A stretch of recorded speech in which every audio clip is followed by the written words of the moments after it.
you. And welcome to the PSC Colloquium. It's a pleasure for me to welcome today Margherita Odasso. Margherita is visiting from the Center for Demographic Studies in Barcelona, where she's doing her studies on international migration. Margherita holds a bachelor's in political science from the University of Bologna and a master's in sociology and social research from the University of Trento.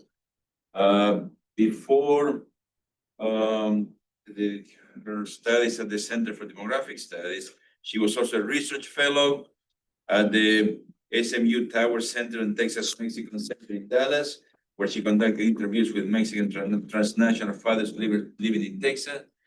She's currently a visiting researcher at Brown University, where she's doing research in international migration.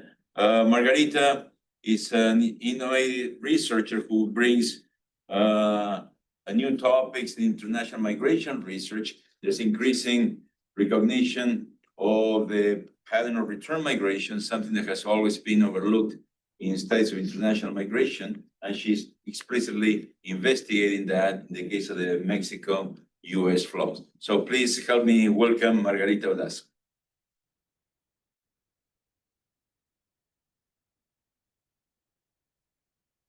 Thank you very much.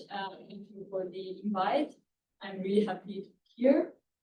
So today I present the first paper of my PhD. The title is Migrating Abroad for with Family, Mental Health Among Internal US Return Migrants in Mexico. So I am a third-year PhD student at the Center for Demographic Studies in Barcelona, and I am currently a visiting researcher at Brown University. So very briefly, the presentation question.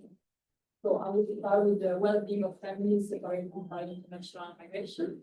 It is a general figure. And everybody here? Yeah, I think you might need to use the microphone. Go on with the research questions on the paper, then the background of the first paper, the data and methods that I use, the findings, and finally conclusions and some words on the future works that I can. Okay, so let's start with the well-being of families separated by international migration. So as you can see, family separation has been talked a lot, like in news, for example, and there has been some studies using interviews and qualitative methodologies. But overall, there is a lack of quantitative evidence on this topic. So I wanted to show you, for instance, how many people live in this form of family, but we don't really know how many people have a child or a partner that comes to origin. So transnational families are not a new topic, but they are especially important in the current political climate. For instance, with the high numbers of deportation. So people that are forced to go back to Mexico from the US and who might leave their children, like in the US, or somebody from their families. And of course, there are many consequences of this. And what I focus on during my PhD thesis is the consequences in terms of mental health and well-being. So a few words on transnational families in Mexico. And there are different forms of family separation. So transnational families are families whose members live on different sides of the border. So some people live in the US, while some people live in Mexico for a long time. That this can really go for 10 years, 15 years, so a lot of years. So we have the case of transnational parents, that is fathers and mothers who migrate while leaving their children in the country of origin. This is, of course, related to mental health, and especially for mothers, because they send remittances back to their children in the home country, but they are still in charge of the emotional care of them. So this is a burden for them. And then we have the other side, the other point of view, that is that of the children. So children who remain behind. So those children are normally in the care of grandparents or aunts, uncles. And of course, they also have consequences in terms of education, of health. For instance, they are more likely to leave school than children who have their parents in the home country. And I want to stress here that there is more research being done on children than on parents, but I also think that it's important to actually focus on mothers and on fathers. So parents who remain behind are parents who remain in the country of origin when their children go to the US. And this is especially a problem for parents who are quite old and who might want to rely on their children for daily care. However, if their children in the US, they are at risk of not receiving the care that they need, they feel lonely, depressed, for example. And then we have the case of couples living apart together. So couples that live in different countries for many years. And the evidence here are quite limited, and the consequences for well-being are also not really clear.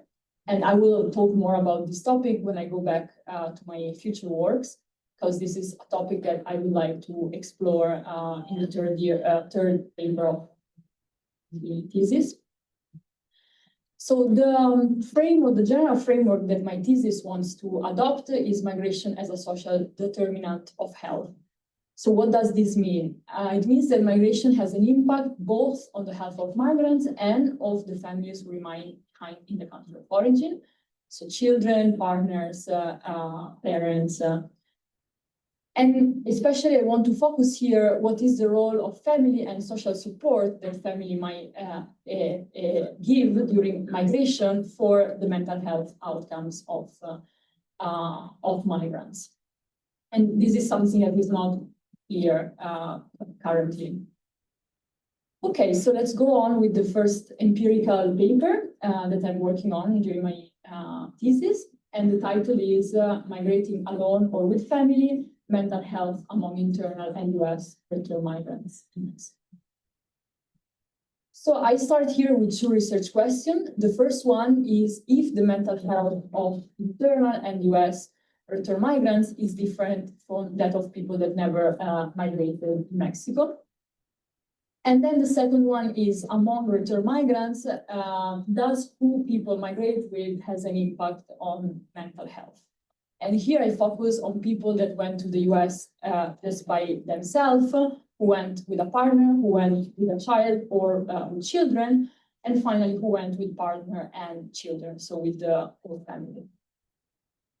So I here want to say a few words about US return migration. So as probably you know, many of the people who move eventually go back to the country of origin. So we have a very large number of US return migrants. Just to give you a few numbers, between 2010 and 2015, more than 1 million people migrated back to Mexico from the US. And this is to say that more or less 1 out of 3 people that migrate to Mexico eventually go back to the US at some point. So we are talking about a very large number of US return migrants. And basically the question that arises here is what about the health, the well-being, and the reintegration opportunities of US return migrants? However, I also wanted to focus here on internal return migration. So what about them? What do we know about internal return migrants? So we know that 1 out of 5 people live outside their home state, Mexico, so migrate within this country. But we really don't know how many people go back, although the number might be quite high, as you can imagine. And overall, we really know little about internal return migrants. And I think most importantly, we don't know anything about the health and well-being of these people. So I couldn't find any paper, almost any paper on this. So let's go back to US return migrants and what do we know about their health and well-being? So we know that they are normally in poor health. There are various reasons for this, but one of the main topics is salmon bias. So the fact that sick migrants tend to go back home to be closer to their families, to have easier access to healthcare, for example. And this is something that is already quite known. But also we know that undocumented status is related to poor health because of the difficulties that undocumented status implies. in terms of housing, of work, and other things.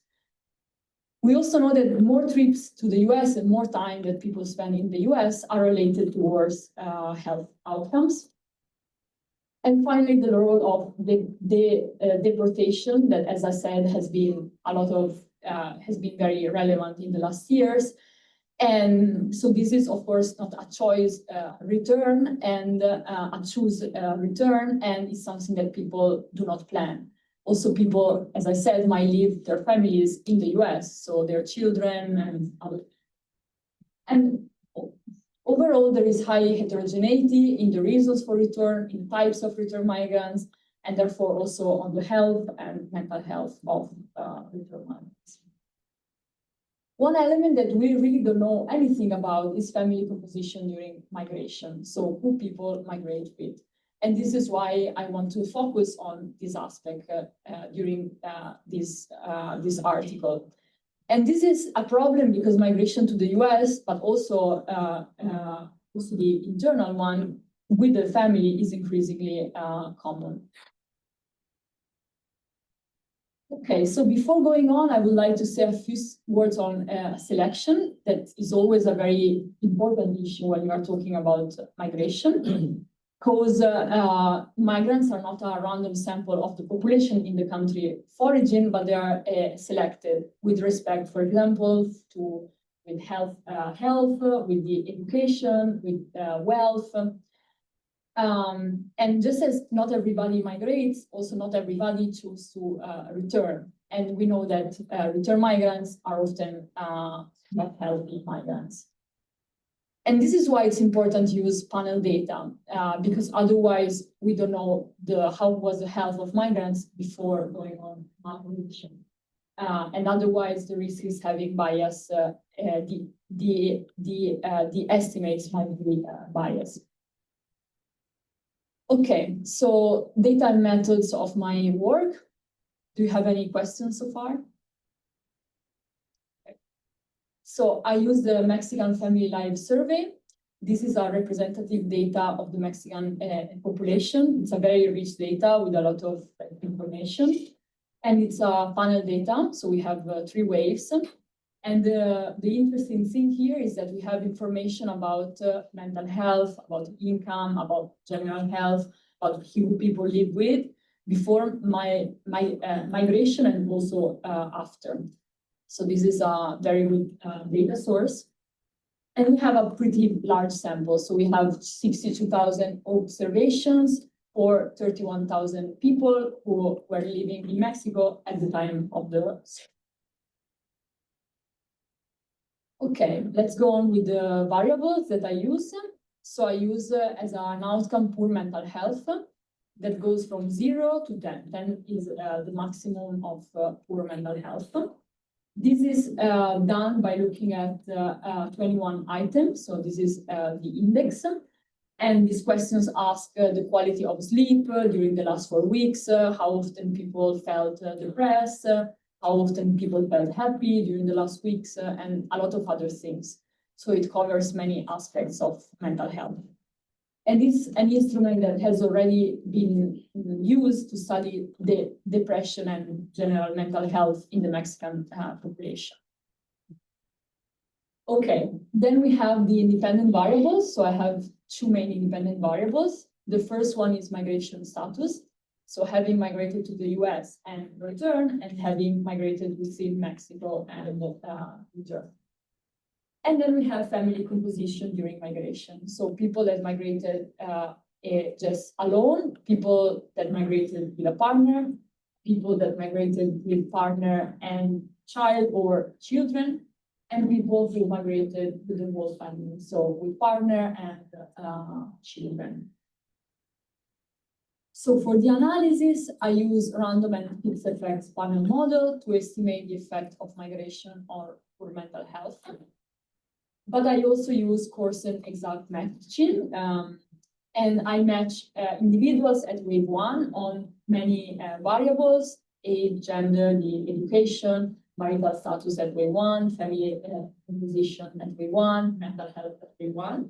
And then I see how is the mental health of these people at wave 2 or 3, according to if they migrated at some point or not. So before going on, I would like to say a few words more about selection, since it's a very important topic here, I think. And as you can see, those are the characteristics at grade 1 of US migrants, non-migrants, and the internal migrants. So as you can see, US migrants tend to be quite young compared to non-migrants, for example. And US migrants tend also to be very educated, tend to be more wealthy, tend to have better mental health compared to non-migrants, and also compared to internal migrants. So generally, I think we can really see a positive selection of US migrants on education, wealth, health. Findings. So this is the first sets of models. So I have 4 models, random effects and fixed effects models. Here I will focus on the last model, that is a fixed effects models that control for selection and post-migration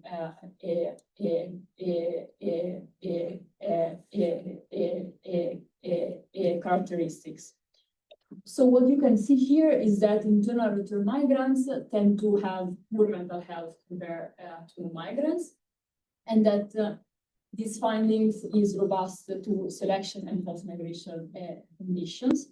Whereas you can really, you don't see anything here for US return migrants. However, I think it's interesting to look at the matching models. And as you can see here, actually, there is also an effect for US return migrants.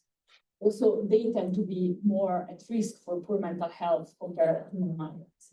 So what we see here is that both internal and US return migrants have poor mental health compared to non-migrants. And I think it's interesting to note that not only international migration has an impact on mental health, but also the internal one, which is something that is quite new since we really didn't know more much about this topic of internal migrations. So here we have the second sets of model. Again, random effects model, fixed effects models. I, as before, focus on the last model since it's the one that controls for selection and post-migration conditions. And here we look at who people migrated with. And as you can see, lone migrants, so people that migrated just themselves, and people who migrate alone with child or children are those more at risk for mental health when they return to Mexico. And again, these results are robust to selection and post-migration conditions.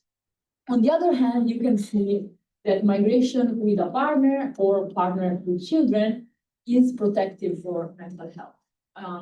Because these people are not really at risk for mental health compared to migrants. And in the matching model here, you can see more or less the same findings. So again, migration alone and alone with a child or children is very bad for mental health. And as you can see, the effect for migration with a child is very strong here. And I think this is something that we can really understand. Migrating the child alone to the US is something that causes a lot of stress, actually. So here I also conducted a number of robustness checks, and I did a lot of further models. So I take into account the duration of migration, for example. So a model for people that migrated for more or less than 1 year. I consider how many times a person migrated to the US, since we know that many people tend to go back and forth from the US. Then I run separate model for family composition during migration, only for US migrants and for internal migrants.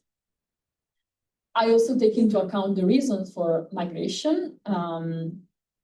I break down non-migrants into who people were living with at grade 1. I also check if the results were similar for women and for men, but there are no gaps, gender gaps. And finally, I check documented versus undocumented status of US migrants.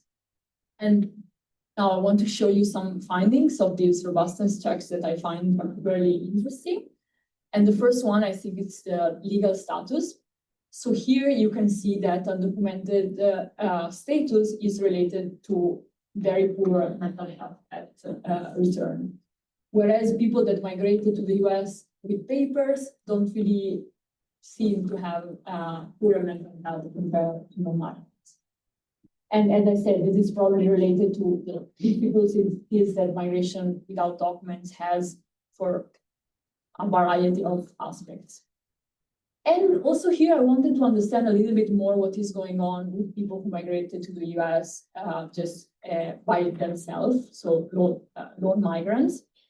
And as you can see here, I take into account who people left behind us, if they left anybody back in the country of origin.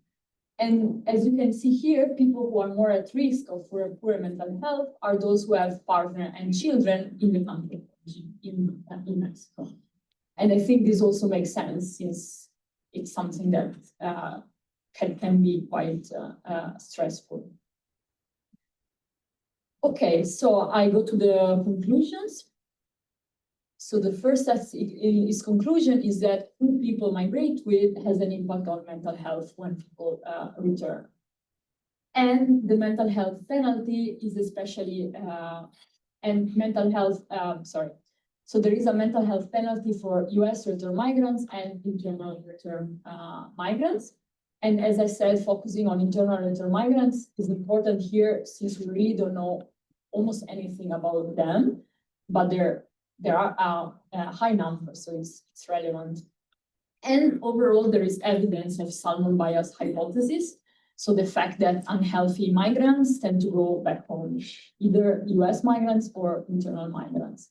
But I would say that here we can also likely see the role of traumas and the stress that migration might play for mental health. And then the second set of conclusion is that who people migrated with has an impact on mental health when people return home. And that migration alone and alone with a family is especially bad for mental health. On the other hand, migration with a partner seems to be a protective factor. And we really don't know why here, but I think that the companionship that a partner can give, the emotional help that a partner can provide are all things that can give the explanation of these findings.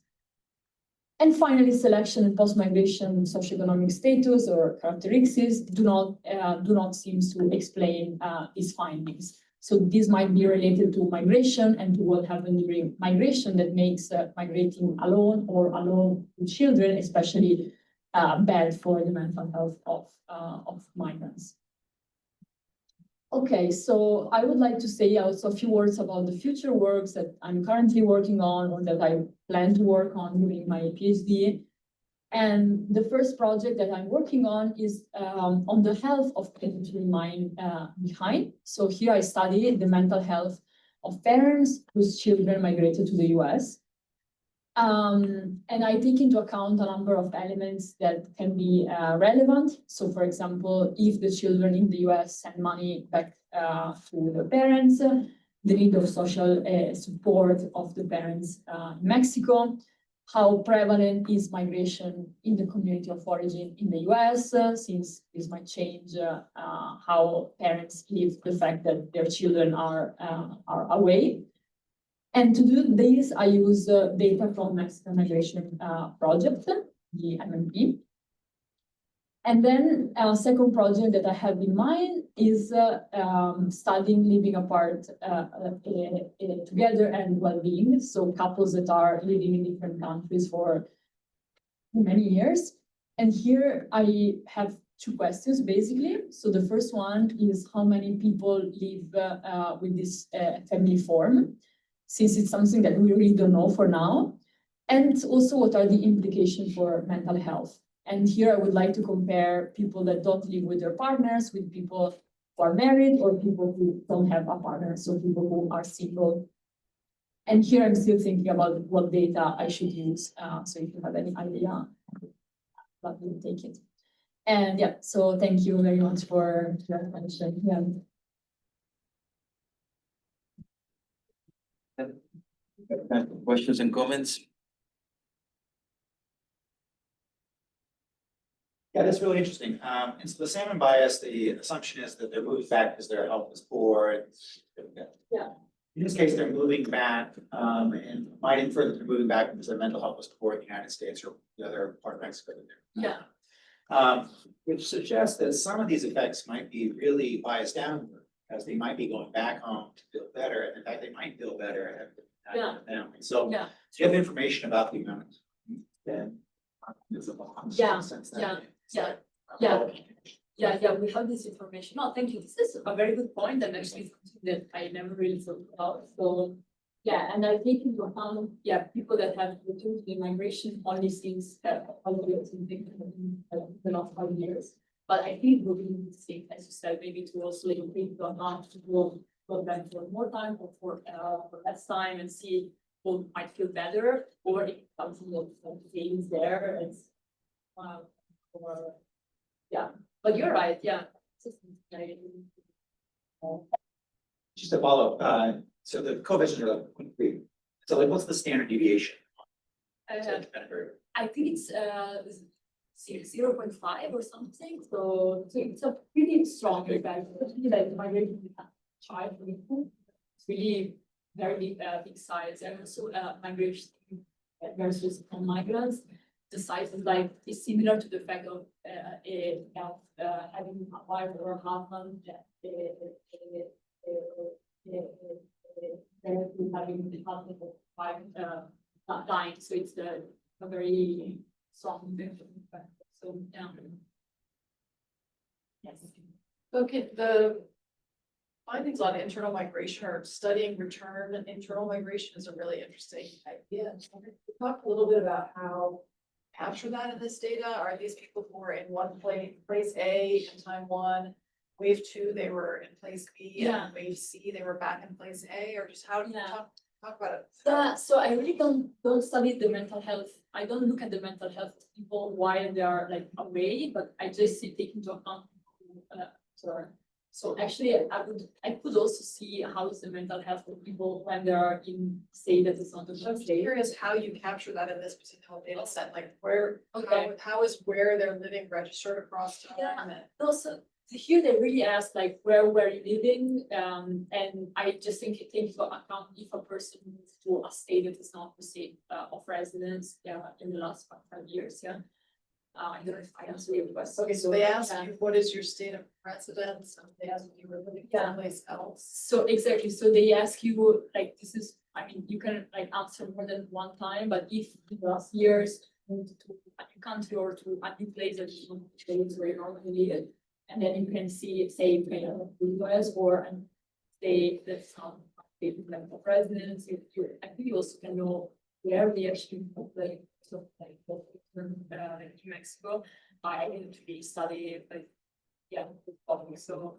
I think this was something that I really didn't think about studying, but then like if the information was actually there and I actually found out that we really don't know about, and so I thought it was to see whether it's only the international movement or also like migration that can have a bad effect that it turns out that also second one. So yeah, I mean, I encourage you to look into whether how much you can find out about or in rural areas who connect to the city or now back in rural areas or from one small town to the neighboring small town and back. You can find differences.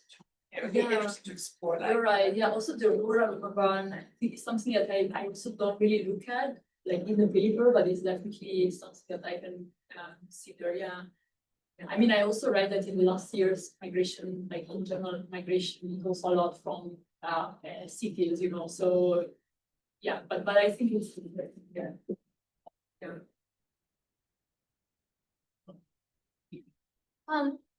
Curious about the like family composition like aspect of this. So do your results focus on the family composition aspects?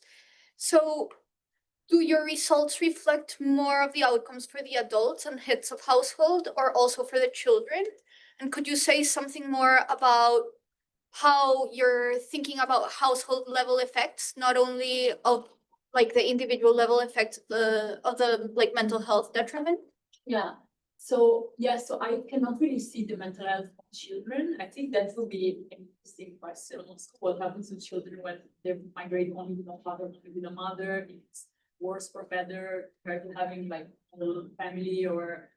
But this is something that I don't know because they only ask questions about mental health to people who are like older, like 18 or something.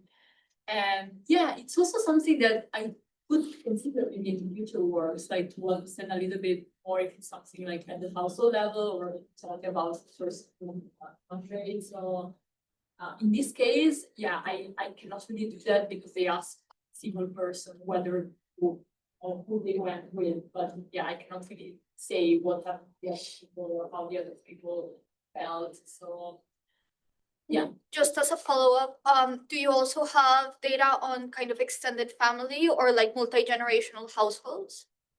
I mean, I know people live with in the household, but yeah, for instance, I don't know if they went with not mother, not grandmothers with somebody. So I think this is a limit in this world because of course, yeah, I mean, you also don't know people went to the US and then they found maybe part of their like extended families there or not. Like in this case, I only know who they went to, like their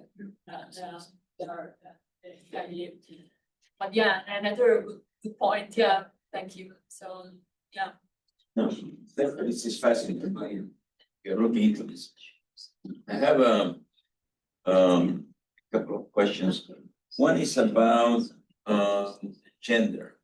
And because the practice of migrating alone from Mexico to the US is really just among husbands and or men. Yeah.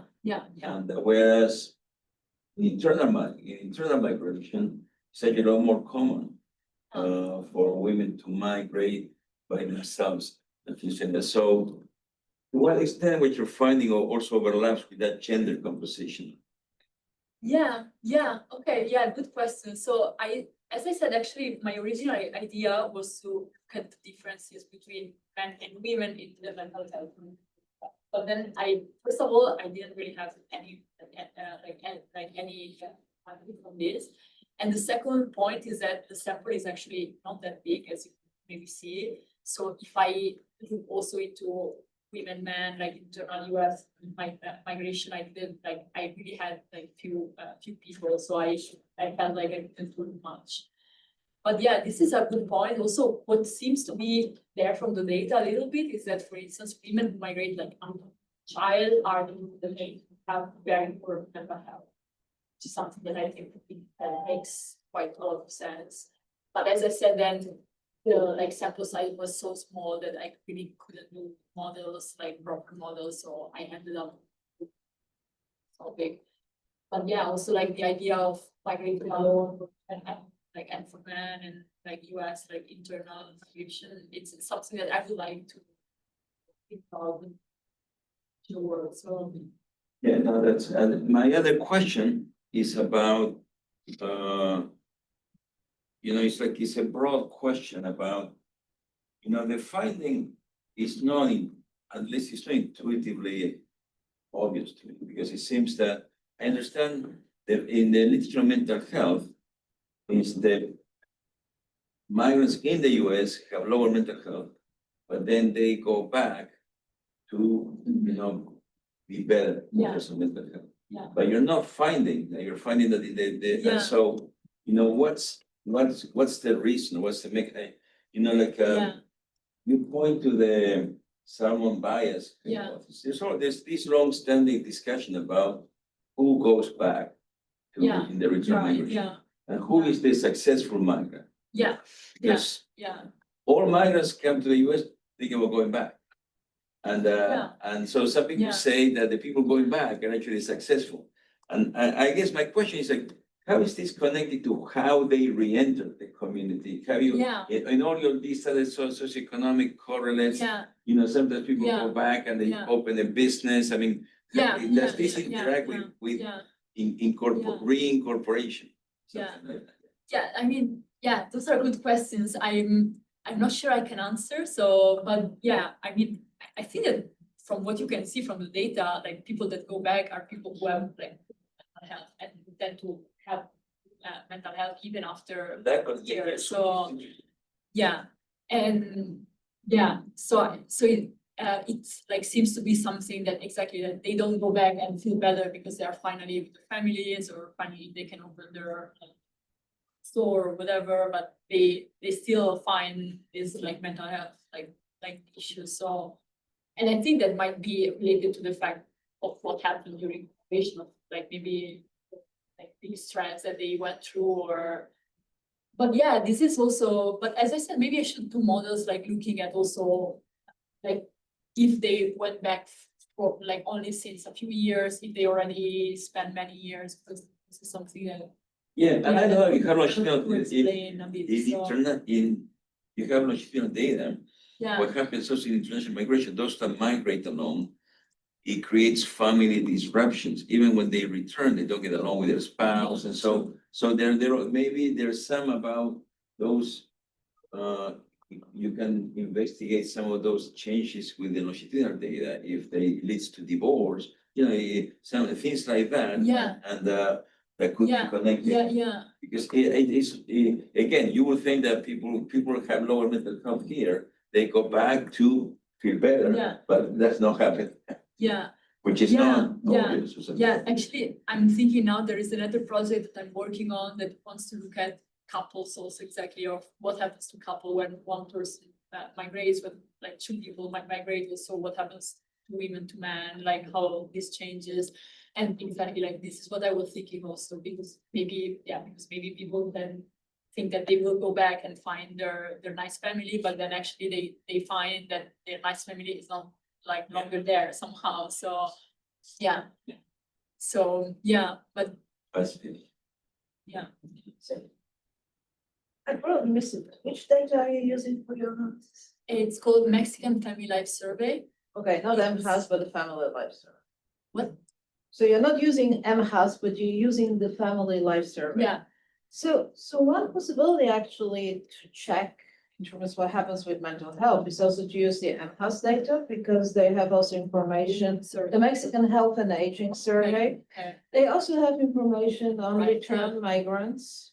Yeah, And it starts at age 50 and older. Yeah. It will allow you also to Yeah. look at Yeah, yeah. also the connection Yeah. between changes in physical Yeah. health and mental health. yeah, Because essentially you don't have any information on why people go back, you know, No, and it's- they this might is- be, yeah, simply, this they is might be in exactly- poor mental health because they're also in poor physical health. yeah, yeah, And this is what drives, you know, costs of healthcare, you know, this is what may Yeah. drive, you know, Yeah. the yeah, return migration, and it will be really interesting Yeah. to look at Yeah. the relationship. yeah. No, actually, I was thinking about using that data set also to study how the mental health of parents whose children go to the US change, which I think is great, because if you Yeah. have more than one point in time, you Yeah. can see also how it was before children went to the US. So, but yeah, I think this is a point that like some people have already been telling me exactly, maybe they have poor mental health because they are in health, like generally, so. Yeah.